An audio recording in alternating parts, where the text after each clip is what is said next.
Welcome back, ladies and gentlemen. You are tuned in for another Midnight Mirage Classic. Of course, you know it's Blackbeard. Hopefully everything has been peaceful for you and you're in a good mood, a good mentality. And hopefully you got that Mamba mentality. You know what I'm saying? What I want to do in this tape is, no matter if you are new to this information or if you are someone that has been studying it for a while, what we want to do in this tape is just go over some, basic points.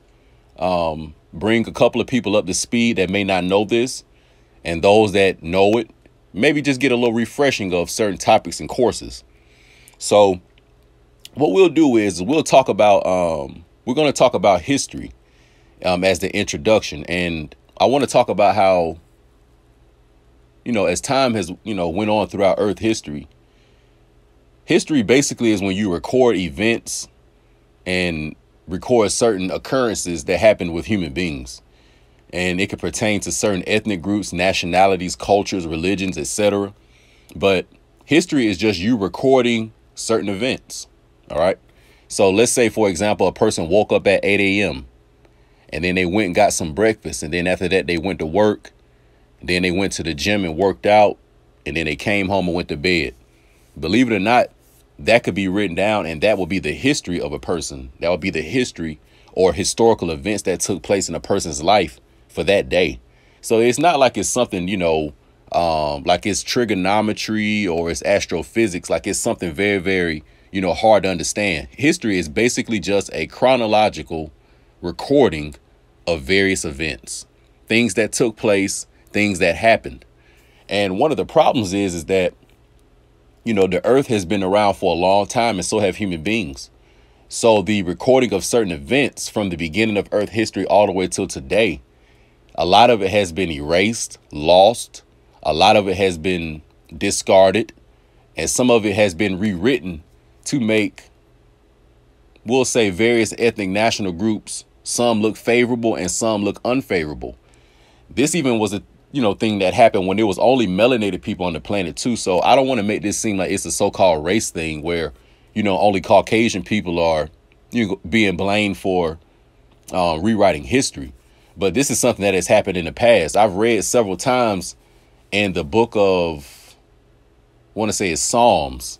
I think it's Psalms 82 in the Bible, but it talks about how the nation of Israel's history was erased by, various other nations that they had beef and rivalry with, and have those nations conspired together to erase these people's records from the history books.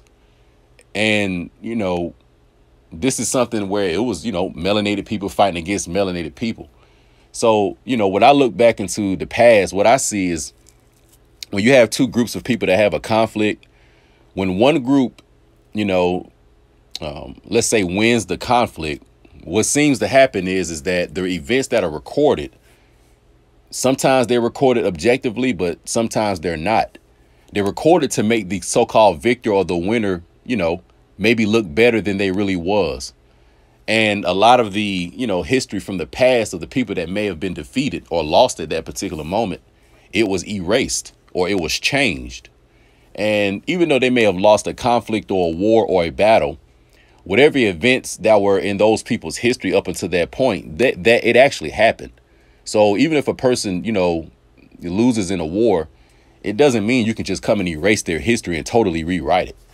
So, that was happening where you had Aboriginal people fighting Aboriginal people all the way on down to today, where the modern person who is, erasing a lot of history and rewriting and retelling history, it's foreigners who actually on the United States of American or American soil rather, and they are rewriting a lot of history. So what motivated me to make this tape was I saw a comment that a person put in one of the old videos, and I just wanted to use this as a tool, for a teaching moment. So whoever that person is, I'm not coming at you. I'm not sending you any kind of negative energy. I'm not going to call you ignorant, etc. Because as I said, all of us have been lied to. All of us have been misled when it comes to history, ethnic national history, who are people, etc. And what I can tell you is, at the end of the day, I'm more concerned with the ethnic national group that I come from. And, the people that I come from, have been mislabeled as so-called Black American or so-called African American. The reason why I say it's mislabeled because collectively and from a position of research and common sense and logic, our people did not call ourselves or name ourselves so-called Black American or so-called African American. As a matter of fact, that term African American originally was so-called Afro-American. And last time I checked, in our community, an Afro was actually a hairstyle. So we have a lot of foolishness going on where our people are being called colors, our people are being called hairstyles, and our people are being referred to as a continent that really doesn't exist. And what continent am I talking about? So-called Africa. Yes, so-called Africa.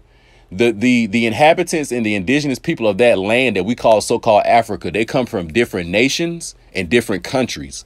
And when you meet those people, they don't tell you that they're African. They're going to tell you what country they come from. They only use that term African when they come to the United States of America, because over here, history has been, as I say, changed, and we don't call people who they really are. Over here in the United States of America, it's set up based on class systems. So ultimately, you're going to fall in a series of categories. And the two primary ones are so-called white status and so-called black status that, believe it or not, have actually nothing to do with your ethnicity, your phenotype, or your physical image. OK, just a brief example. One of my close brothers, you know what I'm saying? His parents are from Nigeria. They're from so-called West Africa. But I can remember talking to him and even talking to some of his family members. And basically, they don't refer to themselves as African. They refer to themselves as Nigerian. I've met people from other countries in so-called Africa, and they refer to themselves as their country name. So, that's the first thing that I want to point out, is that those terms, so-called black, so-called African American, so-called Afro-American, these are not labels that we actually created for ourselves. We are ignorantly following them and classifying ourselves as this, but nevertheless, we didn't make them up. All right. So history is a very, very complex thing, and history is something that unfolds as you learn more. Even myself, as me being an author and a writer, I have my own history books that I've written, and I have more history books that I'm going to write in the future. But I would be deceiving you all if I were to say that everything is 100% accurate in the book that I've written. No, like, history unfolds. You learn new things, and then you update the information as time goes on. So, of course, that somebody could read my book and say, well, hey, Blackbeard, this right here isn't right, or, whatever the case may be. Me being a human being, doing research and really only having really the limited information that we have access to. Believe it or not, it may seem like a vast wealth of information, but I don't think it is compared to what is being hidden from us.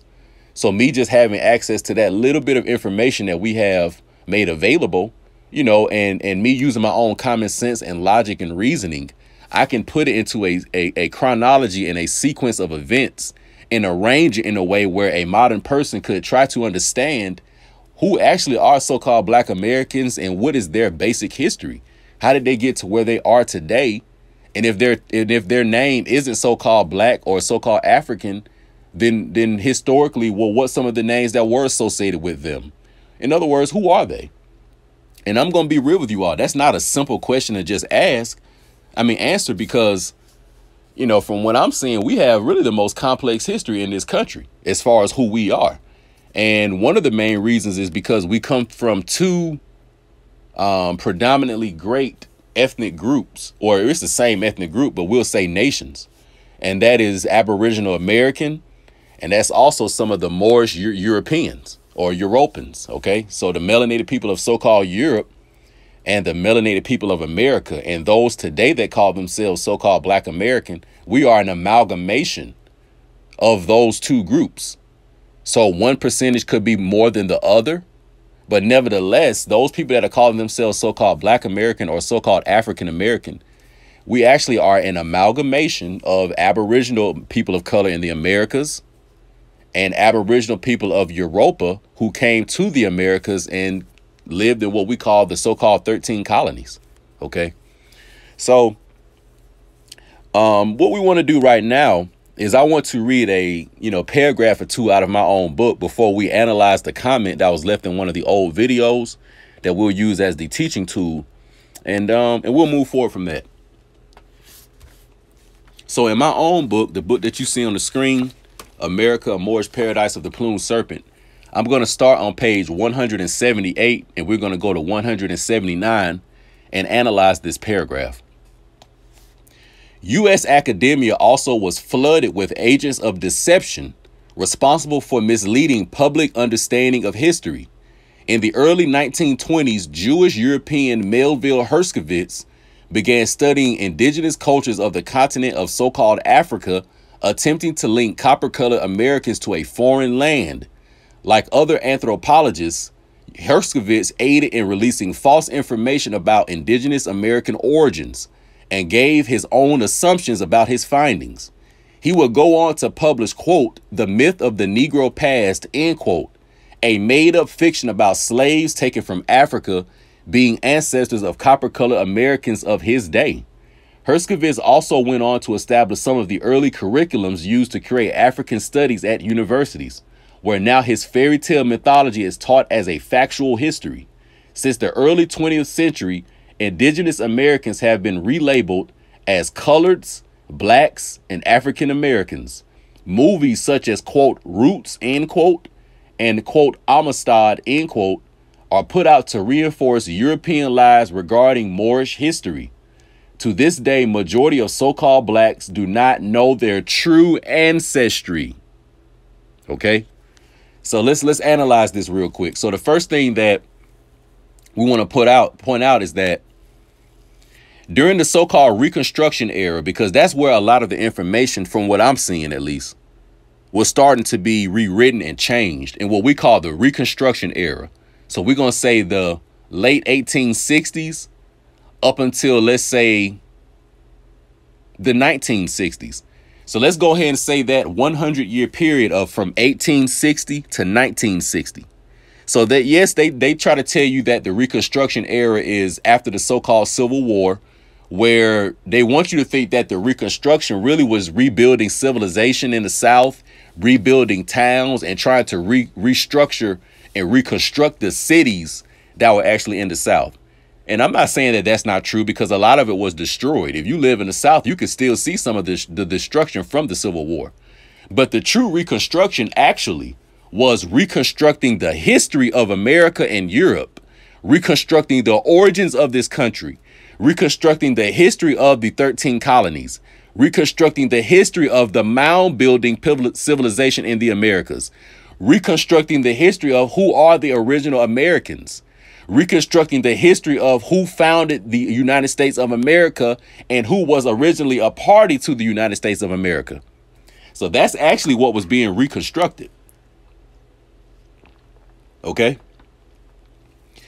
Then we go on to learn that in the early 1920s, there was a European so-called anthropologist or eugenicist named Melville Herskovits, who came up with this so-called out of Africa theory, and later on wrote a book called The Myth of the Negro Past, where he went and basically went into the lands of so-called Africa and studied some of their culture and tried to make a correlation with the people in the United States called so-called Black American.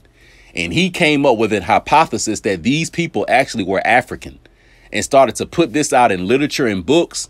And it started to find its way in academia and universities and the curriculums of the United States public education system. So also, in order to understand the Reconstruction Era, and also to understand, why we don't know real so-called Black American history, it's because the eugenicists that were around during the Reconstruction Era. When I say eugenicists, I mean those European Caucasian foreigners who were the descendants of the Slavs of the feudal system of Europe and the Slavic barbarian feudal system of the Americas on the 13 colonies and throughout the South. These people actually began to want to create and construct their own history, because the truth is that the Caucasian, whether it's the pale Asian, whether it's the pale Arab, whether it's the so-called pale Spanish or Spaniard, or whether it's the so-called pale Latino person of the Americas, they all actually have ancestry that goes back to what we call the Neanderthal. But they wanted to construct a different history. And I'm assuming it was to raise pride and dignity in their people, So they could now create a new nation for themselves in the early 1900s. Because contrary to popular belief as well, there is no such thing as Caucasian supremacy throughout the 1600s and the 1700s and the 1800s. European Caucasian people in the United States of America didn't really start to wield power until World War I, World War II, up until about the 1950s. So at about the late 1940s, 1950s, this is when you start to see Caucasian, Anglo-Saxon, quote unquote, descendants of the United States of America start to consolidate and concentrate power and resources for themselves. The Christian values that they had, this is when they started to actually make it concrete and learn how to distribute this and say, this is what we're going to use as our so-called American dream. This is going to be our 20th century manifest destiny. All right. An example of this would be this. Now when I was born, my father was much older. My father was 40 years old when I was born. And when my father was growing up, one of his favorite shows was Leave It to Beaver. OK, some of you all may have heard of the show Leave It to Beaver. But Leave It to Beaver basically was one of these shows where it was distributing the Caucasian idea of the perfect family. So it was that, nuclear family where you had the man, the wife, and the two sons, the nice house in the suburbs, the white picket fence. The husband has the decent job. The wife is at home cooking the pot roast. That whole archetype that they use to, model all these Caucasian families from, because I want you all to think about when you're looking at these commercials on TV. A lot of times when you see Caucasian, commercials and they'll show like for example, they got one out now. I don't know who the car company is. It may be Ford. I don't know who it is, but it's a car company where it shows a man or a wife, and they go into look like a lodge, and it's snowing, and they got a baby with them. And basically the little baby's missing his pacifier. And the wife is telling the husband, and the husband almost goes through driving through all these avalanches in this snowstorm, just to get the pacifier for the baby. But when he comes back, he realizes, damn, the green pacifier is not going to work. I got to go back and get the blue one. So you'll see these type of commercials throughout, TV. And what they're really distributing and programming the Caucasians with is, this is how we do family. These are our values. So they'll show, let's say, they may show a commercial promoting, let's say, some type of lawn care product. It may be a product that keeps weeds out of the ground. And they'll show a Caucasian family in the back, cooking out. It'll show the father playing Frisbee with the children and the dog. The wife is over and she's putting the corn and the baked beans on the table and everybody's smiling. They're distributing and marketing and promoting what they want the Caucasian ideals to be. This is what we should all aspire to be like. So that whole program that I'm talking about right now, that is not an old programming. They didn't start getting that template to use and to how to create their families. They didn't really get that until, like I say, about the 1940s, 1950s, 1960s. And all up and before that, and even during that time, so-called Black American families originally were living that way. So believe it or not, the original Leave It to Beaver family was the so-called Black American. In the 1920s and 1930s, we were the most married. We were the most educated. We were the ones paying our bills on time. We were the ones getting credit extended to us and we could pay the loans off. Go check in the 1930s and the 1920s and 40s. This is how some of our grandparents and great-grandparents were living. This is why the baby boomers actually had assets to inherit from their parents and grandparents, because in the late 1800s and the early 1900s, so-called Black Americans were the shit. OK, so the Reconstruction was to change all that. And that's why a lot of what you saw in the 1960s, that's why it looked the way it looked. You had the Democratic Party. It changed because remember, all up until the 1960s and 70s, the so-called Democratic Party in the South was the Dixiecrat Party. They were the Ku Klux Klan eugenicists. But when the Democratic Party passed a lot of these liberal programs in the 1960s through this civil rights era, the Caucasian racists of the South said, the eugenicist racists of the South said, you know what, the Democratic Party ain't really doing it for us no more. So now we're going to switch over to the Republican Party. So from like the 1960s, 70s, and 80s, now all these racist Caucasian Democrats are starting to convert over into the Republican Party. So you have called racists in both parties, but that whole idea how today everybody thinks that because a Caucasian is a Republican that they're racist, but the Caucasian liberal Democrat is not, that's a lie. They got eugenicists on both sides. Both of them started out as eugenicist groups, okay? Because the original Republican Party or the original Republic are the Aboriginal Americans and the Blackamoor Moorish Europeans who own the 13 colonies. It's just a fact. It just is. So let's wrap this part up. So then I said that that not only have our people been mislabeled, but they've put out movies such as Roots and Amistad to tell this false version of our history. I'll never forget how pissed off and furious and angry that fucking movie Amistad made me when I was a young boy. That was one of the most psychologically traumatic movies I have ever seen. Because a lot of my history, or in other words, a lot of my introduction to history, I didn't learn this as in my older years, probably like some of you all are. Like some of you all may be coming into this information in like your teens, your 20s, 30s, and 40s and stuff. But I was blessed and fortunate enough that my parents were already upon some of this stuff a little bit. They didn't know all the history that I found out, but they knew enough to throw me the alley hoop so I could LeBron and dunk that shit in like I'm doing today. But they did introduce certain things to me. So when I was young, my father was the first person to show me pictures of hangings, you know, with black men's penis and testicles cut off. I can remember plenty of times where I was in like middle school, early middle school years, you know, and me and my brother would be with my father, go over to his house. We may have just got done playing basketball or coming from, you know what I'm saying, getting some hot wings or something like that. And me and my brother, you know, we trying to go play 007 James Bond or Perfect Dark or something like that. But my father saying, nah, y'all about to come look at this Egyptian hieroglyphic. Nah, y'all about to come watch this Roots. Nah, y'all about to come, not Roots, Rosewood. Nah, y'all about to come and look at these pictures of these hangings and these black men with their testicles cut off and learn this history. So a lot of it, you know, my father, he taught me this, but he really taught me this stuff from the ages of, I would say, from about 4 years old. Well, he had my mother on this before I was born. I mean, he had her reading books when I was in her womb. So I think that's why I came out of her womb already turned up. So that's another thing for you women and for you men. That's something my mother told me. She said my father had, when she was pregnant with me, my father had her reading a lot of history books. So maybe that had something to do with how I was, you know, genetically modified. But anyway, but yeah, he would show us this type of stuff, me and my brother. So, you know, so I'm looking at these types of movies and pictures and I'm only like, you know, 9,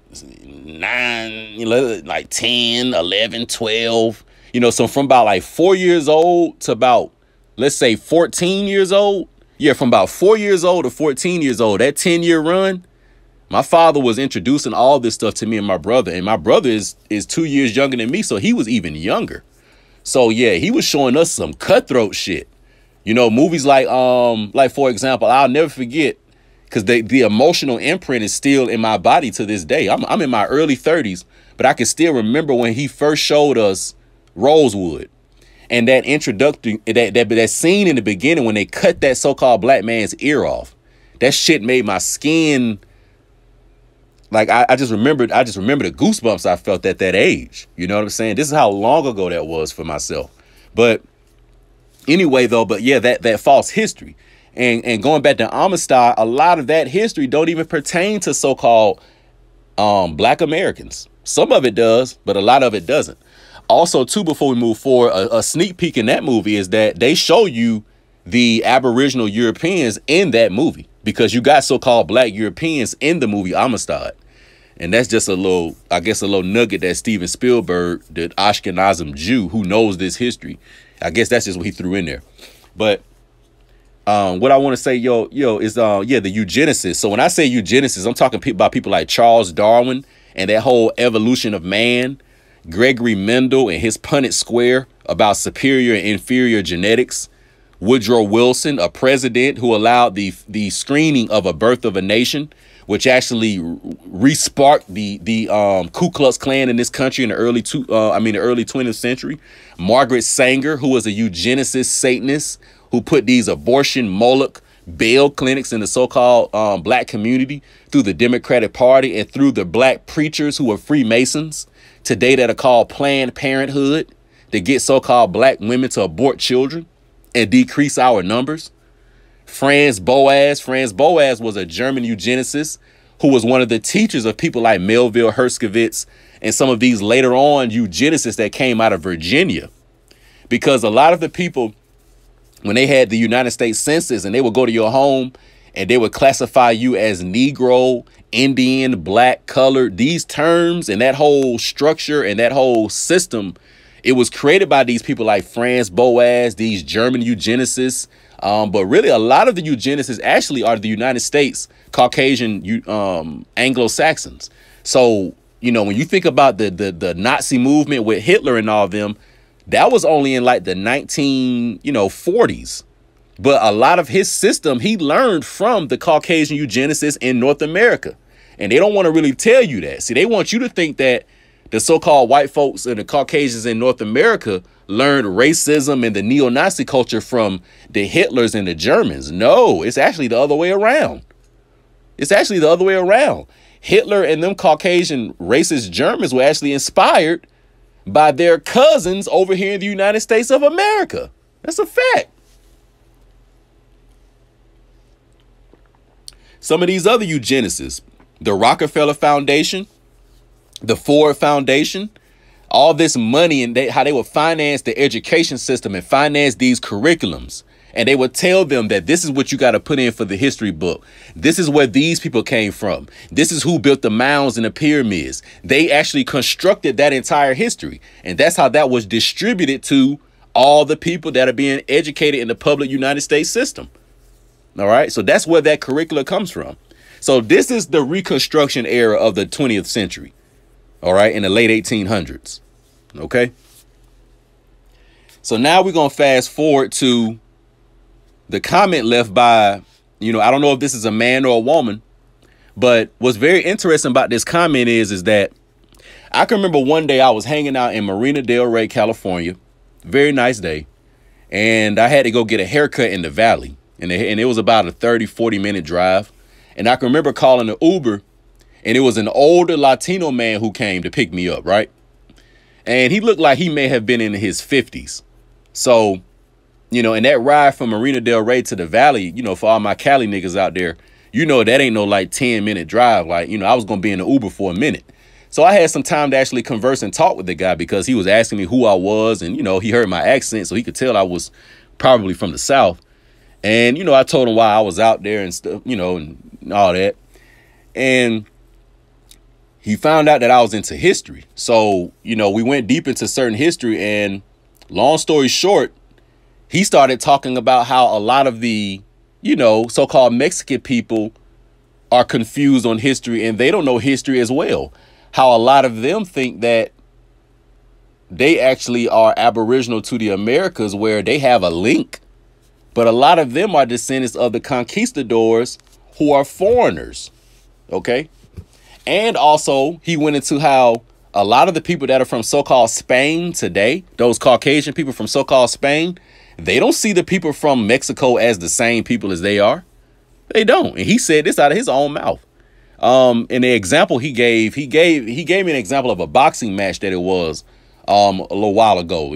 I think it was a De La Hoya fight.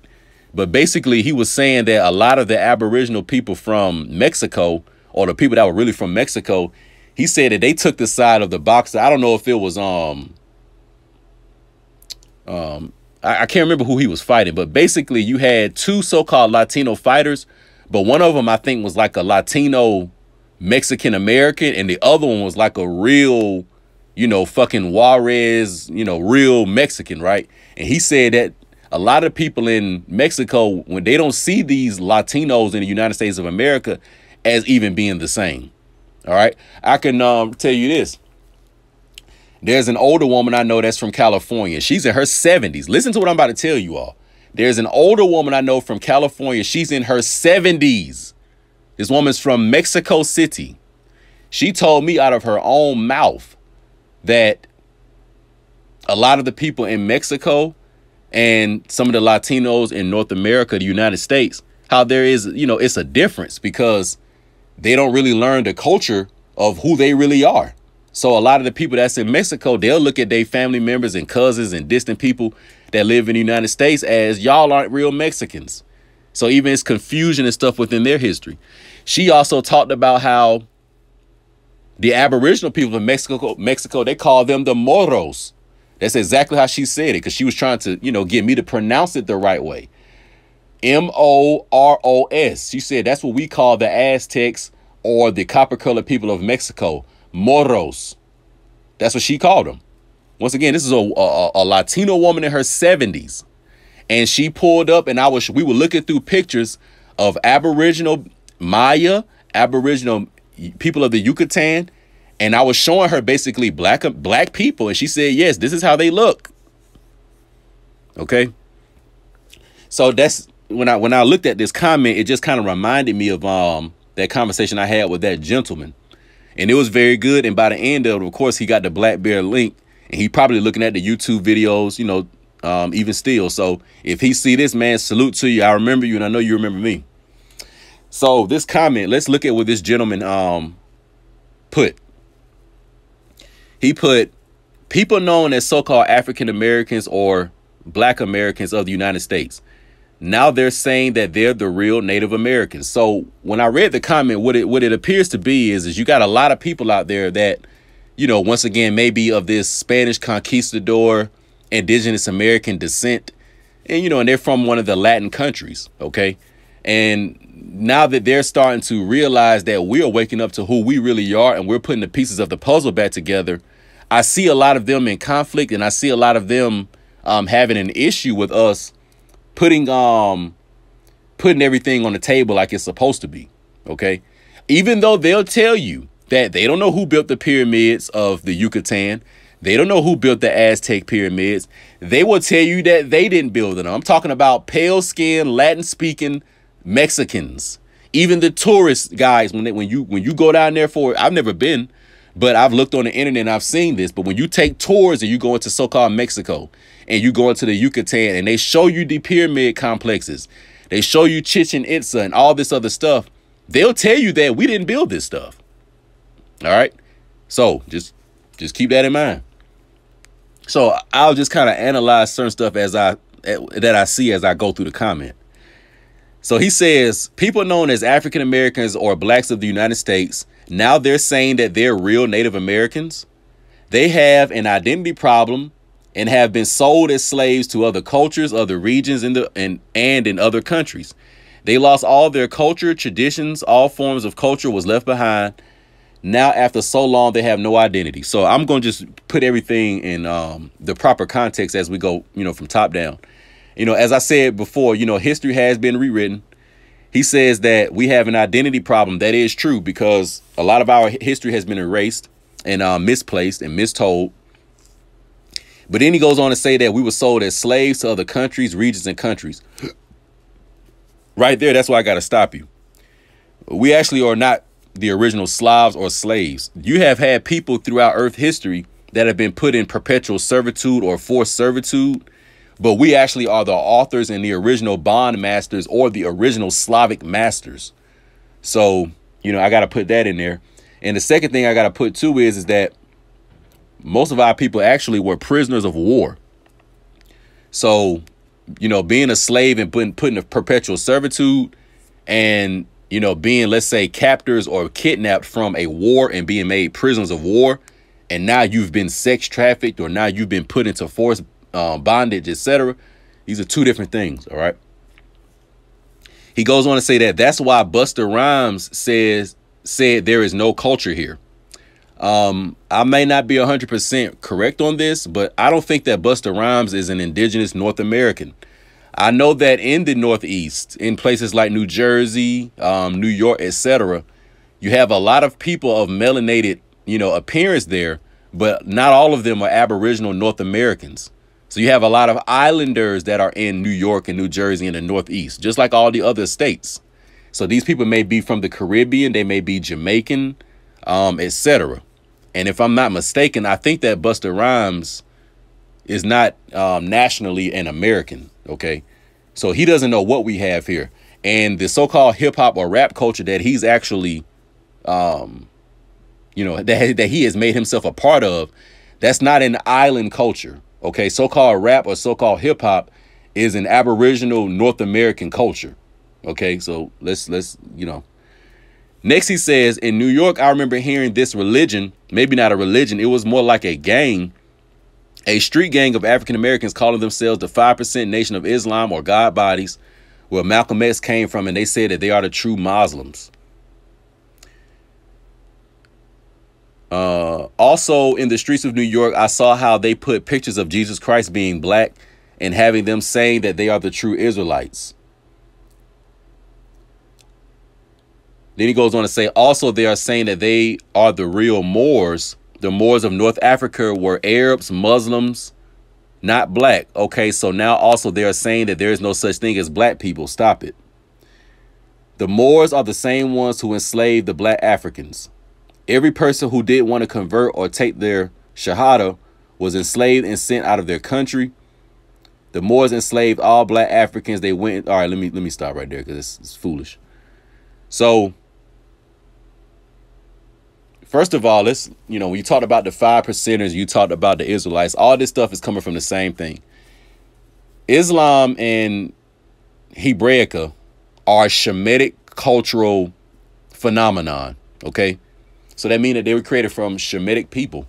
The term Shemitic that I'm using is coming from the Bible. It's a biblical term. Okay.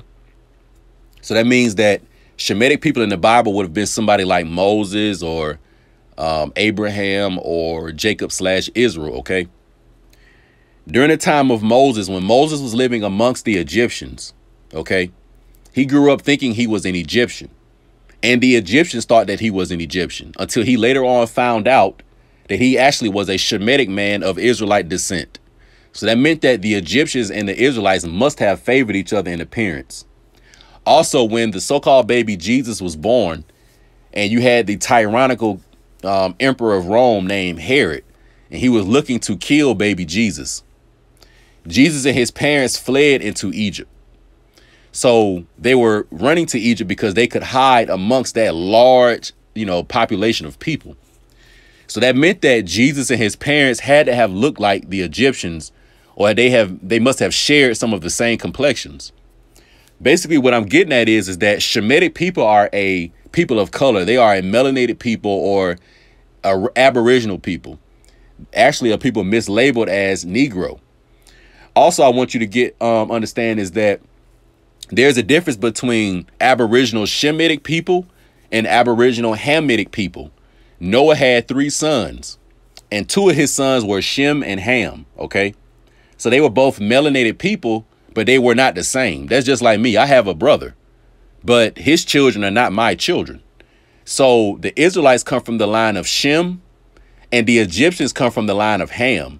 So that makes Israelites Shemitic, and that will make Egyptians, that will make them Hamitic. Okay, so Islam and Hebraica, they come from the Shemitic culture and Shemitic language, and these were a people of color. All right. Now, the 5% nation and some of the brothers with the Hebrew Israelite things on the street corners, you know, I don't agree with everything they say. All right. So I'm not going to sit here and bullshit you on that. But as far as them being ethnically from the groups of the people of the Bible, they are accurate in that. So them wanting to use that information, and if they want to promote that in New York, they actually have the right to do that because they come from those people. They didn't convert into those religions. OK, so I just want to put that out.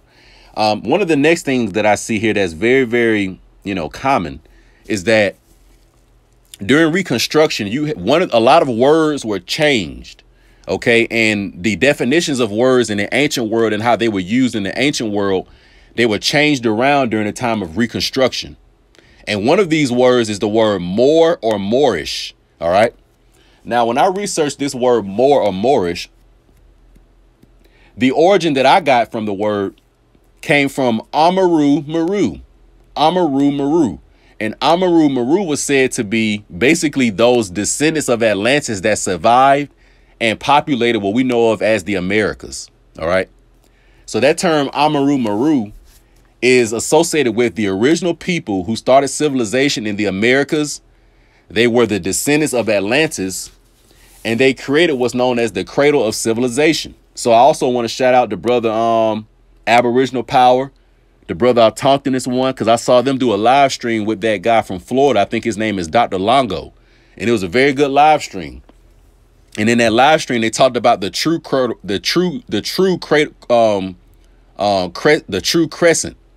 and the true fertile crescent. My bad, stumbling over my words and shit. They were talking about the true fertile crescent, which basically is what we call the Gulf of Mexico. And if you research some of the currents of the Gulf of Mexico, it is very, very easy to travel from the Yucatan up through the west coast of Florida, and then now swing around Georgia, Alabama, and go all the way back around till you get to Mexico. So in other words, that crescent or that circle, okay? So basically what we're getting at is that the original civilization and a lot of what was, used to start civilization after the flood, after the reset, came from the Americas, all right? So when we call out, or in other words, I'll say myself, when I use that word Moorish or Meru or Blackamoor, and I'm referring to our people in the Americas, that's why I'm using it. So I'm not using it because I'm saying we're Islamic. I'm not using it because, we're Arabs. I'm using it because we descend from Amaru Maru, the ancient Peruvians, the ancient people of the Stargate or the Gateway. All right. All these other, really classical names that we would use to describe ourselves. But when I say Meru, I'm talking about the people from the Garden of Eden, the people from, the cradle of civilization. All right. So the word that's in one context. And in another context, in a very basic and general sense, the word Moor just means a person of color. It doesn't, denote what nation they came from. It doesn't denote what their religion or culture is. The word Moor simply means a brunette complexion woman, a copper colored complexion man or woman, a bronze colored complexion man or woman, an autochthonous person who sprung forth from the soil. Remember, they say in the Bible that Adam was made from the soil, from the dust of the earth, from the clay of the earth. And we know that the earth itself is of a organic dark color. So the word Moor simply means a person of a dark complexion. It doesn't mean that they're an Arab, and it doesn't mean that they're a Muslim, and it doesn't mean that they practice Islam. Because believe it or not, those later day religions called Judaism, Christianity, and Islam, those are actually created from the principles and the life culture and the natural organic way of life of Aboriginal American people. Okay. So if I ever were to say I'm Islamic, or if you were to hear me say Assalamu alaikum, or you hear me using terms like Shemitic, Israelite, and these things, I'm talking about the origin of this stuff. I'm not talking about these later day people that converted into those religions. Okay. So that's one of the, misconceptions that I see. And he goes on also to say that,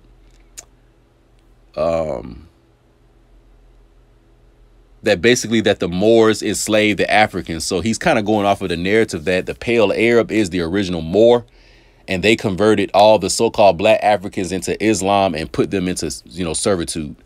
Now, what is correct is that a lot of the melanated Ishmaelite Muslims, when they started to come across the Northwest, and you also had, other Shemitic groups with them, and they were practicing Islam, they did, force some of the Berber Hamitic so-called Africans into Islam. And they did, put a lot of them into, human trafficking, we'll say, so-called slavery. So I'm not denouncing, I'm not saying that that's not true. But once again, these are people of color going against other people of color. So, we just wanted to use this tape as a teaching lesson. And, we went over some points, and hopefully these bullet points make sense. But, before we move forward, and I'm going to wrap it up with this and conclude with this. When you're looking at this history, you can't have this hubris and this arrogance and think you know it all, or think that, man, I done found the golden book with all the answers.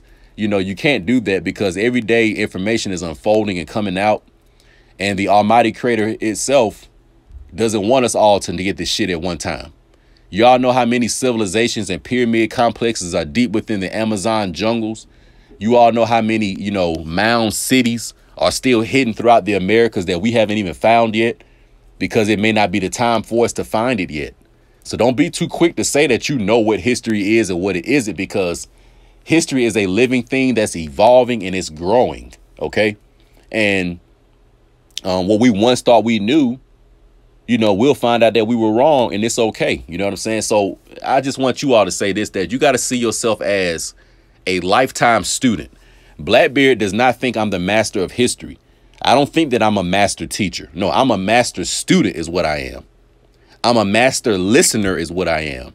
I'm a master learner is what I am. I'm a master follower of truth is what I am. So we don't want to have that arrogance and try to think that we're on this superior level and we know it all. Because the truth is that the person that understands that they are forever going to be a student is actually one that's aspiring and moving towards becoming a master. So it's really more of a psychology and a mentality and a certain humility. You don't ever want to call yourself the master and think you know it all. You know what I'm saying? Because that's just arrogance. And the truth is that the Almighty Creator is the only one that knows all earth human history without any edits on it, without any rewriting, and without any retelling. So that's what it is. Like, I don't think that anybody's gonna ever know, you know, black American people, as time goes on, you know, and we'll learn things and we'll leave it to our descendants. You know, the people who gonna learn actually the real history are probably real far down the line. It's not us, because the information is still unfolding. And when that time comes for those people in that space and time, then that's for them to experience. But us sitting here in 2023, it's still a lot that we don't know, and it's still a lot that's unfolding. And even a lot of us, when we'll grow old and have a beard full of white hair or a head full of white hair, you know, we still won't know it all.